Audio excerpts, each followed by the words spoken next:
First off, I just want to say thank you so much to listening to Marketing Inc. 2020 was an amazing year, and it was the year I finally launched this podcast. So I truly thank you for your support, and I pray that I have done something positive in your life or your business as a result of this content. Today, we're going to be talking about the year 2020 and how it has impacted local businesses. I think that local businesses and the marketers working with those businesses are fully aware of the challenges that they've had to deal with this year as a result of the coronavirus. What I want to go through are really the lessons that we've learned as local business owners, local business marketers. I want to highlight some of the local business owners that are out there taking a stand. And I also want to talk about what we can do in the year 2021 to really reclaim local businesses and continue to see our local community, mom and pop shops, small businesses thrive. So as this is the final episode of the year 2020, this is really a look back, but also a look forward. There's no sense in dwelling on what's already been, but the most important thing we can do is learn from it to ensure that the good parts actually shape our business, but most importantly, to ensure that the bad parts do not hold us back, do not limit us, and do not prevent us from thriving in the following years. So again, let's kind of take a walk back through 2020 and remember exactly what came to pass. So it was early March when the news of the coronavirus really started taking off. I was actually planning on going to Social Media Marketing World in San Diego for my speaking event. I was very excited. It was the first week of March, the 1st through the 3rd. So leading up to the event, I had heard a little bit about it, but there had only been about 15 cases of coronavirus in the United States. Some people were already a bit concerned. I personally wasn't very concerned. Again, 15 cases in the United States. And overall, I'm a person that tries to really live more in faith than in fear. And I believe that that is a lesson all of us should really be learning and living by in 2021. Living in fear does no good for anyone. And as a business owner, you are a leader in your community, you're a leader in your family, and you could be a leader online. So make sure that you're setting the right example of walking in faith and not in fear. So in that early March time period, I was able to go to Social Media Marketing World. I was able to deliver my presentation. I was so excited. But as I came back, that's when things really started to change. Literally in the days that followed my arrival back home, home for me is Louisville, Kentucky. We were just bombarded of the news of this coronavirus everywhere. So my state was actually one of the first to shut down completely. Our governor, Andy Beshear, I think had shut us down when there were maybe only, a handful of deaths, maybe about 10. There weren't a lot of cases, but he went ahead, shut down the economy, and it was supposed to be for 2 weeks. So like most states, those early lockdowns were 15 days, 14 days to slow the spread or flatten the curve. That was the phrase that we heard over and over again, that we just needed to flatten the curve. We just needed to make sure that our healthcare workers were not going to be overwhelmed and that they could get the supplies that they needed. So I think everybody wanted to play, team sports, so to speak, and they really wanted to do their part. None of us knew very much about it. And so businesses maybe weren't happy to comply, but they did because they didn't want to be the people that had defied these orders and, of course, be seen as those people who were putting others' lives in jeopardy, their employees or their customers. So I think that that was probably the right decision in some ways, but I also, looking back, think that we should have been a lot more adamant in standing up for our constitutional rights. But again, this was a very unique situation. We didn't know a lot about this virus in particular. And so people didn't really know what to do to be safe. So this really was an unprecedented situation for most of us during our lifetime, at least. And that put things into a bit of perspective. People wanted to do their part.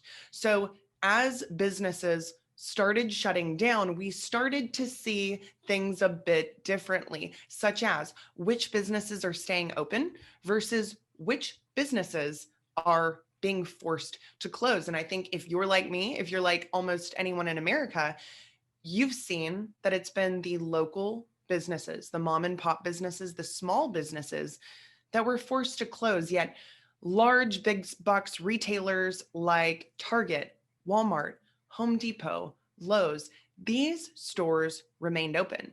Their capacity was far higher. I can tell you that I've been in Walmarts and Kroger's and all of that stuff, since early March. I mean, groceries is something that people have to have. Yeah, I get that. But the double standard started to become very clear. So I'm a person that has really strong beliefs ultimately.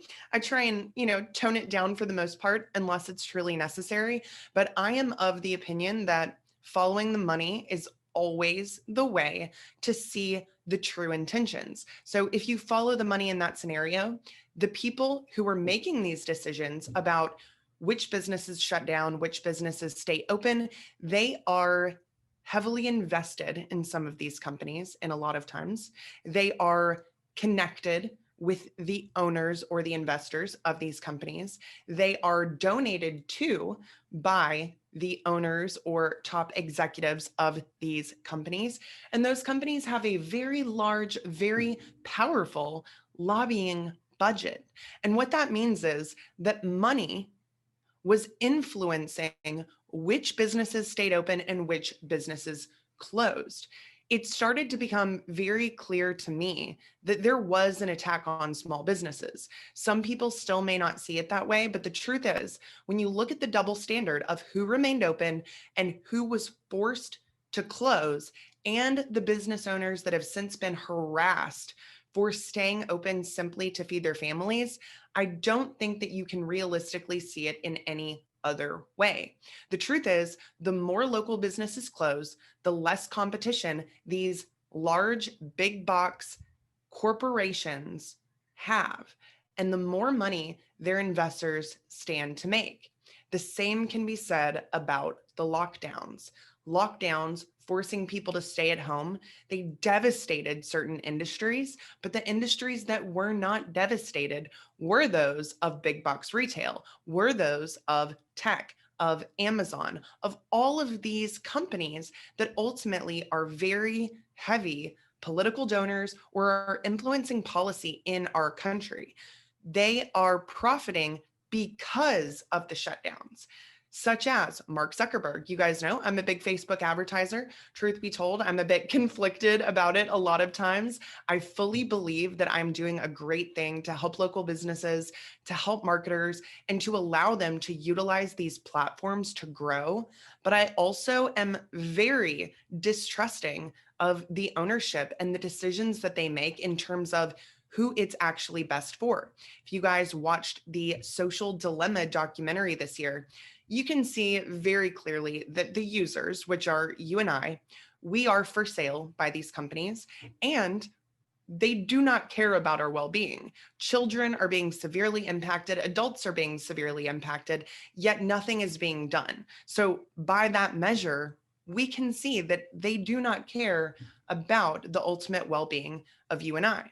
So while Mark Zuckerberg got $83 billion richer since March alone, local businesses all over the country were closing their doors for good.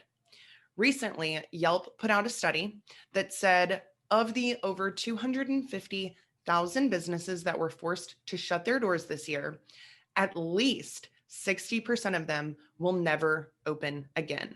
I actually think that that is a severe underreporting. First of all, I think there were a lot more than 250,000 businesses that had to close. Yelp knows about the businesses that are on their platform, and not everybody has a Yelp profile as a business. A lot do, but not everyone.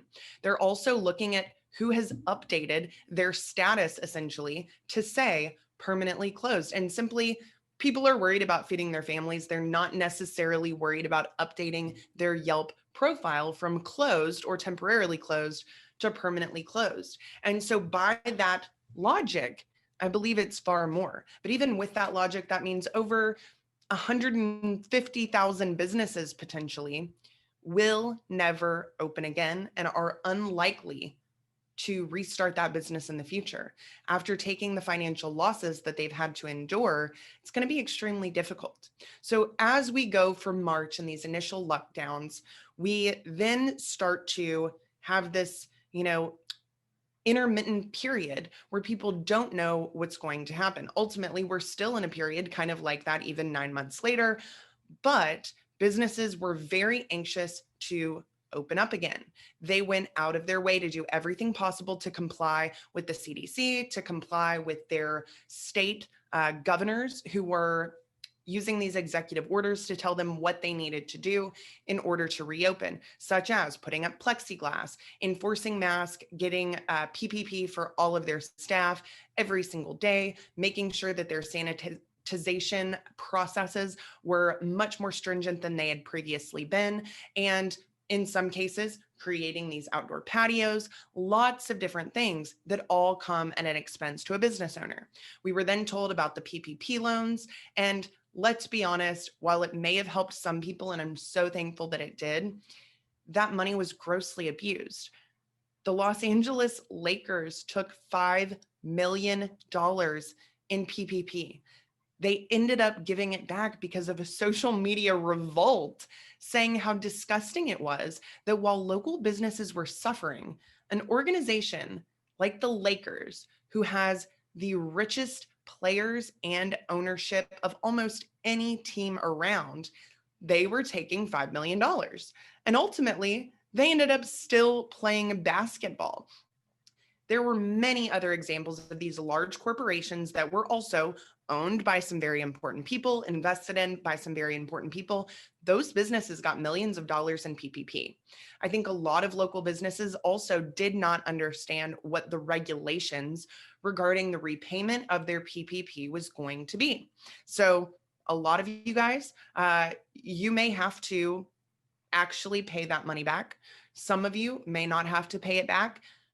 And then some of you may have to not pay it back, but you're not able to write off anything that you purchase with that money as an expense. So you do ultimately end up paying for it in one way or another. So PPP was crazy. All the servers crashed with everyone trying to apply for it. Some people got it, some people didn't. There wasn't really any rhyme or reason to why people got it or why people did not.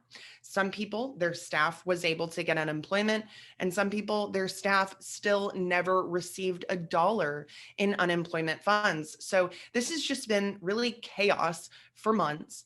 But I have seen so many amazing local business owners really stand up for what they believe in, but most importantly, for the critical right that we have in America to provide for our families, to earn a living, and to operate our businesses. So after that initial March, April period, there was so much more that was known about this. And at that point, businesses were equipped with the information.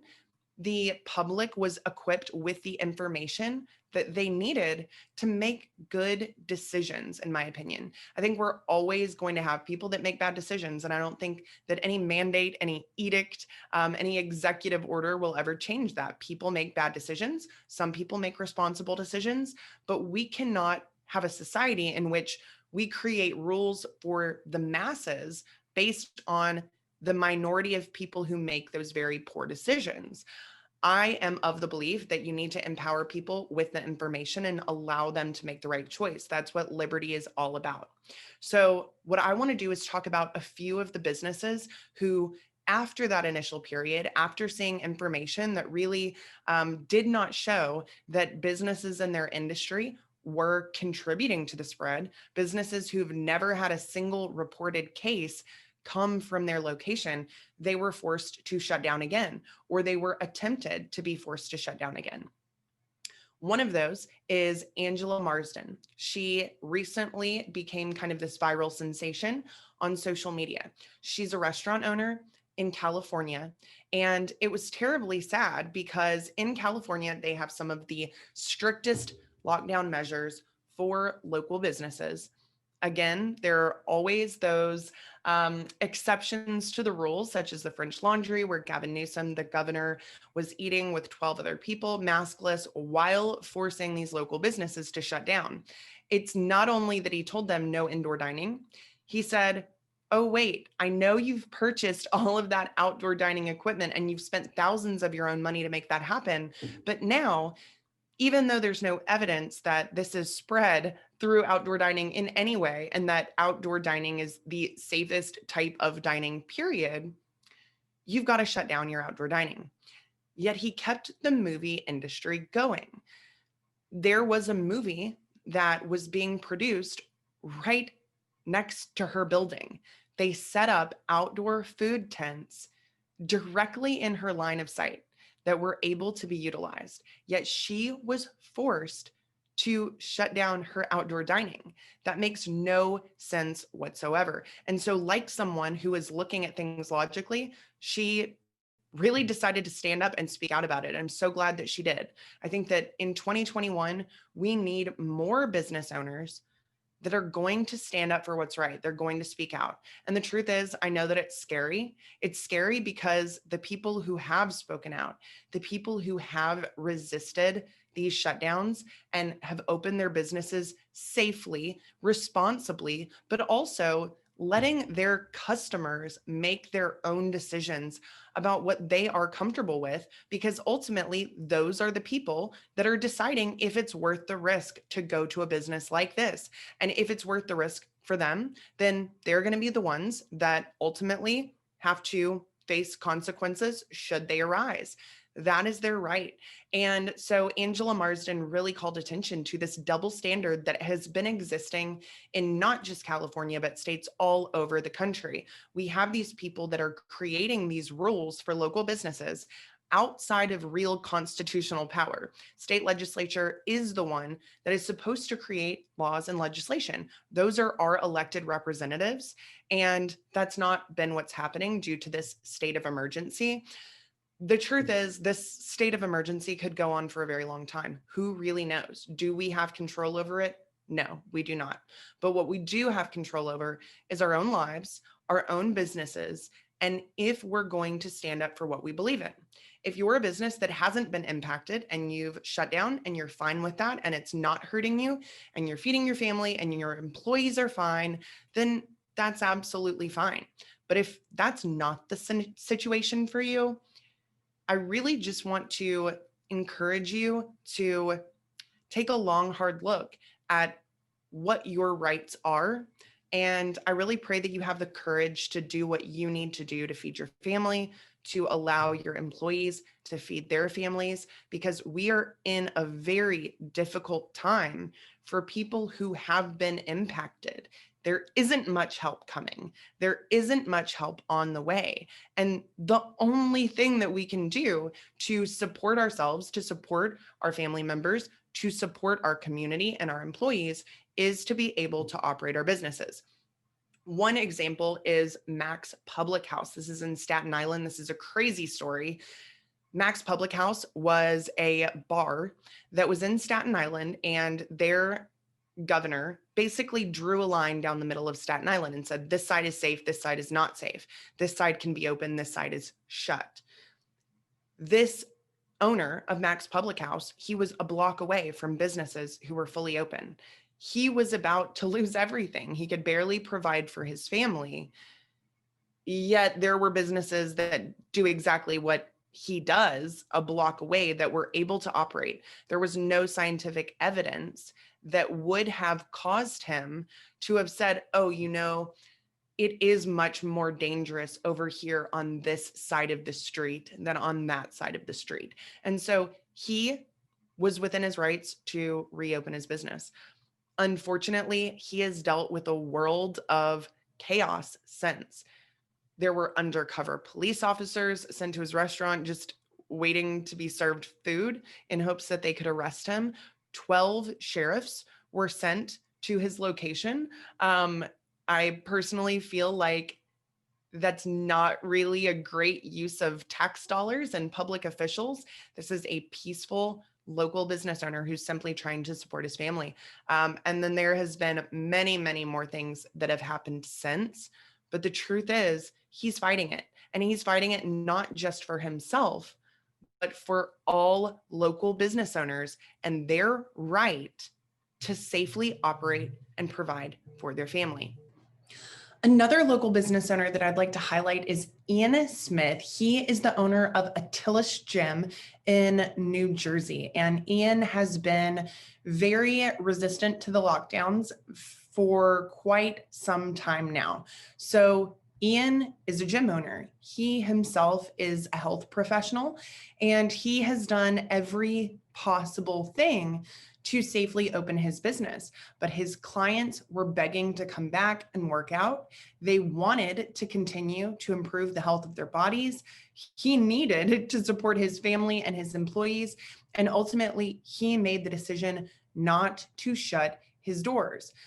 Did he suffer consequences for that? Absolutely, he did. And it's ultimately very terrifying to see what states and local officials are willing to do to business owners who simply want to support their family, to serve their customers, and to do so safely. So he has literally gotten tens of thousands of dollars in fines. They have pulled his permits. They have sent the police officers to his gym. They've sent the health department. They've tried to give them failing health grades, even though he's following every single protocol. There has been zero evidence of cases starting at his gym. And he wants nothing more than to help improve the health of his community through exercise and fitness, which is crucially important. The truth is that I know that not all of you are going to be willing to do this. But what I'd encourage you to do is that if you're not going to stand up and keep your doors open, support others who are taking this fight on, because this fight is your fight. This is not just about any one business owner. This is about the right of business owners to safely operate. Governments actually have no control legally of how you run your business, yet we have allowed them to do so this year because of the fear. And again, I totally believe that this virus is real. I know that it is deadly to certain groups of people, especially, but I also know there are huge groups of people who are very minimally impacted by it. But most importantly, we all have liberty. We all have the ability to make our own decisions. And if we're worried about getting it, we're not going to be going to Ian's gym. We're not going to be going to Mac's Public House or to Marsden's restaurant in California. We would be staying at home, and that's just fine. But the people who are not at risk or who want to continue to live life despite the risks, they should be able to go to these places because they're not being forced. But most importantly, businesses have to be allowed to remain open, and governments cannot regulate local businesses like this if we expect to stick around.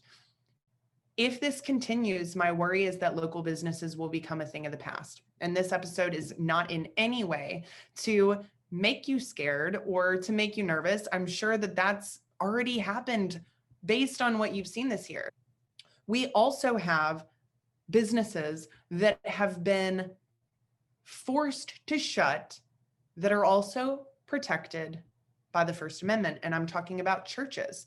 So churches are local businesses in the general sense of the word. They have to pay for real estate. They have to pay for these different services. They have staff that do receive payment for the work that they're doing. And most importantly, churches are critical, especially in a time of despair, desperation, fear, anxiety, uncertainty. People need faith more than ever. And even more importantly than that, we have a constitution that protects our First Amendment right, to gather, freedom of assembly. That is our right. And gathering at our local businesses, that is our right. No one's forcing anyone to do that. But if we choose voluntarily to put ourselves in that situation, that is our right to do so. But we have a right to worship as we see fit. That is literally how this country was really inspired, was for religious freedom, was against the government telling us how we could worship. And just because someone's doing it under the guise of a pandemic, it does not make it right. So churches have been filing lawsuits. Churches have been winning. Some churches haven't been winning. And those are very, very sad cases because let's be honest, if we lose our freedom of religion in this country, what kind of country are we? Are we a country that will sustain independent local business owners? I don't believe that to be true. So fight for your local churches the same way that you would fight for your own local business, because they are not just a bedrock of our communities, they are a bedrock of our humanity and of our sanity in so many ways. People need church, those who do have faith and even those who don't have faith and are seeking it. That is a place to inspire your spirit, to give you peace, to give you comfort. And the fact that they are being shut down or limited to barely anyone, that's not going to bring peace and hope and light to the community. So I want to make sure that you guys are paying attention to these things, because again, we can band together, we can rally together, and we can take a stand and say local businesses matter. This is not about corporate greed, corporate cash. This is not about lobbying for, government policies. This is about individuals and our right to feed our family, support our family, employ people in our community, and run our businesses without the interference of these forces that have no right to interfere in the first place. One last local business owner that I'll highlight is a salon owner in Oregon who has literally had the governor interfere in insane ways after she refused to shut down. Her salon needs to continue working. Her employees need money. Her clients want to come in. They can do so safely. This governor has used every government agency at her disposal to try and scare, intimidate, and force this woman to shut down. She actually sent CPS to this woman's house and threatened to remove her children. So you may be sitting here thinking right now, well, it serves her right for resisting those lockdowns. Well, if you're saying that, that means that business must still be going okay for you, because if not, I'm sure you would sympathize with her struggle of simply needing to feed her family. If this continues, everyone will be impacted. It will not be limited to certain industries. The world as a whole will be impacted and your business will be hit. So before it gets there, let's make sure that we are standing up for what we believe in. Let's make sure that we are rallying around the people that are putting everything on the line to fight for their freedom to run local independent businesses and support their families. And that we are speaking out against government officials who are willing to go to these drastic measures to harass, threaten, scare, and intimidate their own citizens who are literally trying to feed their families. Where is the compassion? I do not know. We're told that all of these lockdowns, all of these mandates are about compassion, yet we are lacking compassion for the very people right in our own backyards. Compassion is not a one-way street. It applies in all scenarios. And if you're going to support it in one way, you cannot be blind to the injustices of others, because injustice anywhere is a threat to justice everywhere. And that is exactly what I believe. So while some people may listen to this episode and say, wow, she's getting really political, at this point, I truthfully don't care, but I also know that so many of you listening feel the exact same way because you are a local business owner. You have been hit, you have been hurt, or you know someone that has been. And as a hardworking local business owner, you know what it takes to get a business off the ground. You know what it takes to get a business profitable, and having that ripped out from under you with no options, with no support really. And let's be honest, PPP, it helped a little, but it's not a solution by any stretch. The stimulus money is not a solution by any stretch. Some of your employees may have never received a penny in unemployment, and you can't bear to see that happening. So let's make sure that this is not about politics, because that's not what this is about. This is about our constitutional rights as local independent business owners to continue operating. And we must see it for what it is. And we must stand up for each other and for our own freedoms. Otherwise, by the time we decide it's time to stand up, there'll be nothing left to stand up for. If you're going to dictate something that rules our businesses and our lives and our livelihoods, you need to back it up with proof. I need to see that evidence visually with my own eyes. I need to hear these local health department officials. I need to see their face. I need to hear them talking about it. And I want to see the evidence from them as well. We cannot just take things that people say as truth. We need to demand accountability for the decisions that are being made, because the truth is, not a single government official, not a single health department official has lost their jobs, has missed a paycheck, and for most of them, they have gotten raises and fat bonuses. And if you don't believe me, check in your state, and I can promise you that that's the truth. They are not suffering in any way. So why would they care about what these regulations are doing to you? And that's why it's far past time to stand up for your right as a business owner, because if you won't, it's very clear that no one else will. There is a great guy named Dave Portnoy from Barstool Sports. If you're not familiar with him, he has gone around to all these different restaurants, eating pizza, trying things, rating things. I honestly didn't pay much attention to him, but my husband did.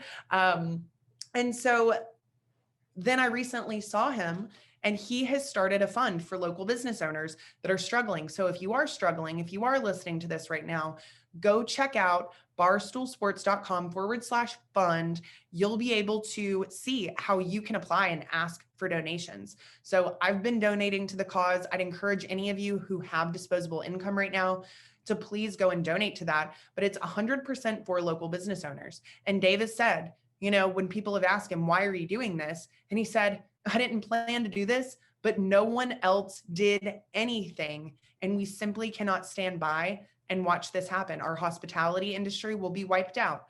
Our food and beverage industry will be wiped out, except Costco and these big giant chains that can really withstand this type of devastation because their founders and investors are millionaires and billionaires. And that's the truth of this. So it's up to you and I. We have no longer anyone who is willing to stand up for us besides us, together, collectively, saying, despite what we may disagree about, because there's always something to disagree about, I am going to stand with my fellow business owners. And even if I don't agree with every decision they make, it is their right to run their business. And I'm not going to be a naysayer.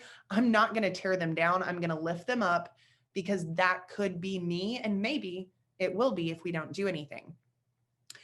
The next thing that you can do is be vocal, support other people, have courage, but B, you really need to plan. You really need to take a look at the year 2020 and ask yourself, did I do everything that I could to adjust to these changing guidelines? So I've done a lot in this episode talking about resisting the guidelines altogether. And honestly, I firmly believe that that's what must be done at this point. Again, do so safely. And do so with the understanding that those people that will come into your establishment, they're doing it voluntarily with a full understanding of the risk.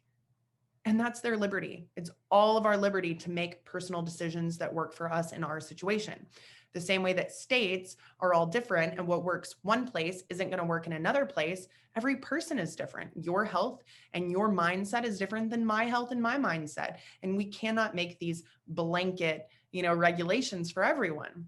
But let's be honest, the regulations have been there. And unless you're one of these very brave local business owners standing up, refusing to bow to these ridiculous regulations that change weekly, that you're not getting reimbursed for any of those changes that you're implementing, what you can do is really plan to be more in the online space.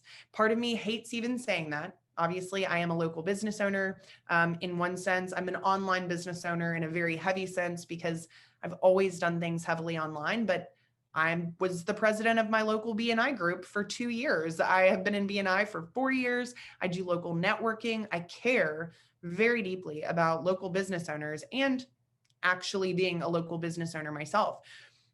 So if you are going to shut down these local businesses and force everyone to get online, there are significant downsides to that. And the biggest one is the lack of community. I'm sure as a local business owner or someone working with local businesses, you know that that is where the community comes to gather and be together and share ideas and find common ground and smile and really just find that community and avoid that loneliness that so many people have felt, especially this year.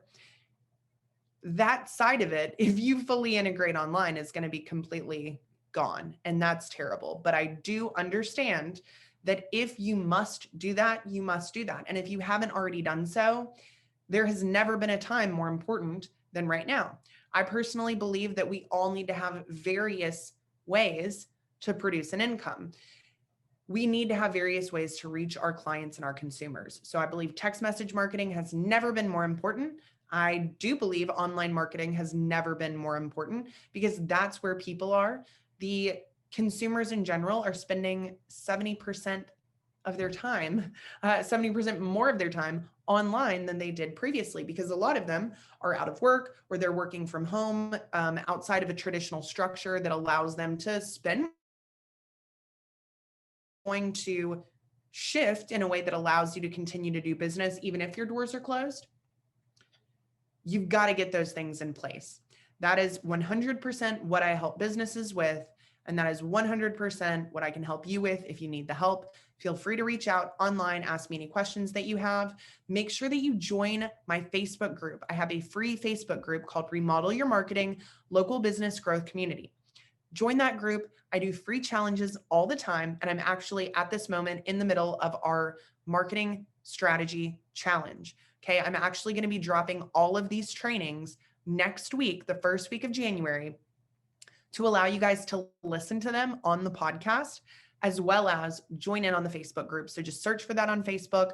I'll let you in. You can watch those replays, but it's really a way for us to plan for 2021. So everything I'm talking about today, we're going to be diving deep into how to plan for that in the upcoming episodes and currently in my Facebook group right now. The next thing that you can do is really take a look at who you're serving. So in terms of who you're serving, if we're looking at a potential, more significant recession, if we're looking at inflation, if we're looking at, people being without jobs or unemployment for a significant period of time, we have to realize that's going to impact our consumers, which will ultimately impact our business. We need to be, if at all possible, making sure that we have offers for those who have more disposable income, AKA the wealthy. So I hate to really say this. I do, but it's fact. And I operate from a place of fact always. My opinions are valid because they're based on fact.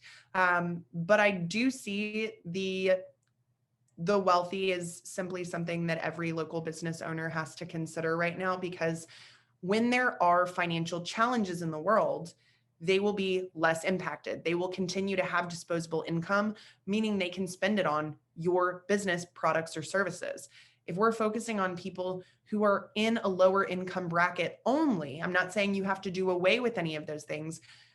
You're setting yourself up to be at the mercy of the market, and you do not want to do that. So take a look at those things. I'll absolutely be doing a podcast episode on this specific topic coming up, as well as a lot of different things that you can do in 2021 to really get aggressive, really make that revenue back if you lost it last year, continue your growth if you're on a growth path right now, or even inspire you to start another business if you are one of those that has been shut down to a place that you cannot reopen. I do believe it's very, very important for us to all take personal responsibility with everything that's happened this year in our business, in our personal life. So again, there are lots of outside forces that are working against local businesses right now, but you cannot use that as an excuse to sit on your laurels and do nothing and not fight and not work to make these changes, because I work with so many local business owners that are thriving, or that at bare minimum have been able to continue their revenue trajectory from previous years, despite everything against them. I work with people that have been in hard hit industries, And because of their marketing and sales and their online strategies, they have been able to stay relevant, continue their lead gen, continue getting appointments, continue getting phone calls, and continue making sales. So make sure that if you have been suffering this year, do not blame it on everyone else, even though there's plenty of blame to go around. Take responsibility for the choices that you made and say, I'm not going to do that next year. I'm going to do things differently. I'm going to change my mindset. I'm going to change my priorities, and I'm going to do whatever it takes to succeed, because that's what we've got to have.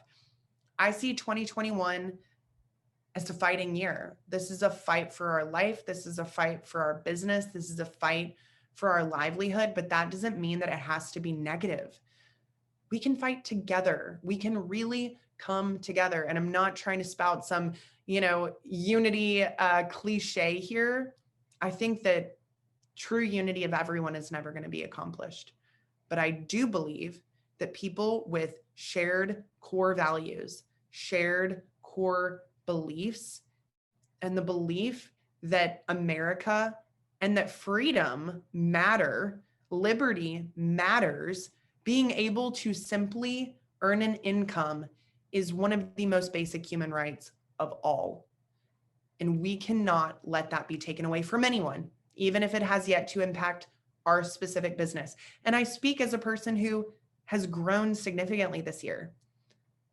But would I trade that growth to allow all of the businesses negatively impacted to continue to be operating today? Absolutely, in a heartbeat. So I'm blessed because my business was made for this. It really was, but not everybody's was. And I just want everyone, despite their differences, despite, if they agree with masks or not, if they agree with lockdowns or not, if they agree with, outdoor dining or not, if they agree that governors should be able to issue executive orders at will or not, it doesn't actually matter. What matters is that local businesses continue to exist, that they continue to thrive, that our communities continue to grow, and that we do not give up.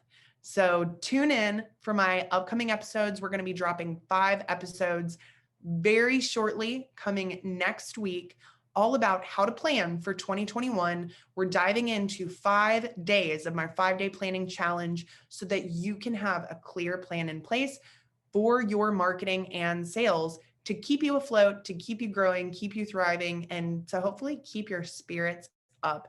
That is what we've got to do right now. I am here trying to rally the troops. The time is now. Stand up for what's right. Stand up for local businesses. And I will see you guys on the next episode. Thank you so much for being here with me today, and God bless you.